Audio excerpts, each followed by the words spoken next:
அஸ்ஸலாமு அலைக்கும். இந்த வீடியோவில் நாம் சவுதி அரேபியா மதினால கோல்டு வாங்க போகிறோம் அப்படின்னு சொல்ல ஆசை தான். ஆனால் கோல்டு விற்கிற விலைக்கு வாங்க முடியாது. ஸோ பார்த்துட்டு வந்துடலாம். அதுக்கு முன்னாடி இந்த வீடியோட கடைசியில் நான் கோல்டு நீங்கள் இங்கே வந்து வாங்குறதா இருந்தால் எங்கே வாங்கலான்னு சொல்லியிருக்கேன். ஸோ ஸ்கிப் பண்ணாமல் பாருங்கள். நாம் பள்ளிக்கு வந்தால் பள்ளியை சுற்றி நிறைய கோல்டு ஷாப்பிங் நிறையவே இருக்கும். லைட்டாக போர் அடிக்கிற மாதிரி இருந்தால் ஒவ்வொரு கடையாக போயிட்டு ரேட் எல்லாம் எப்படி இருக்குது அப்படின்னு சொல்லிட்டு நாங்கள் விசாரிச்சு வைப்போம். அந்த மாதிரி வந்து எடுத்த கிளிப் தான் இது.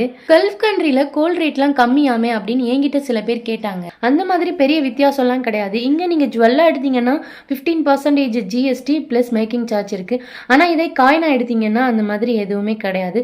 ஸோ காயினா எடுத்தோம்னா கொஞ்சம் நம்மளுக்கு லாபம் இருக்கும். ஆனால் இங்கே கோல்டு ரொம்ப பியூரிட்டி அண்ட் குவாலிட்டியாக இருக்கும். நம்ம ஊரில் 22 கேரட் எடுக்கிறதுக்கு பதிலாக இங்கே 21 கேரட்லேயே அந்த அளவுக்கு பியூரிட்டி அண்ட் குவாலிட்டி இருக்கும். எனக்கு தெரிஞ்ச விஷயத்த உங்க கூட நான் ஷேர் பண்ணியிருக்கேன். நீங்கள் மதினால கோல்டு வாங்கியிருந்தீங்கன்னா அந்த எக்ஸ்பீரியன்ஸை என் கூட கமெண்ட்ல ஷேர் பண்ணி விடுங்க. அவ்வளோதாங்க. நாங்கள் கோல்ட் ரேட்டை கேட்டு அதிர்ச்சியாகி ஆளுக்கு ஒரு ஐஸ்கிரீம் வாங்கி சாப்பிட்டு அங்கேருந்து கிளம்பியாச்சு. இன்ஷா அல்லாஹ் அடுத்த ஒரு வீடியோவில் பார்க்கலாம். அதுக்கு நம்ம சேனலை மறக்காமல் சப்ஸ்கிரைப் பண்ணிக்கோங்க.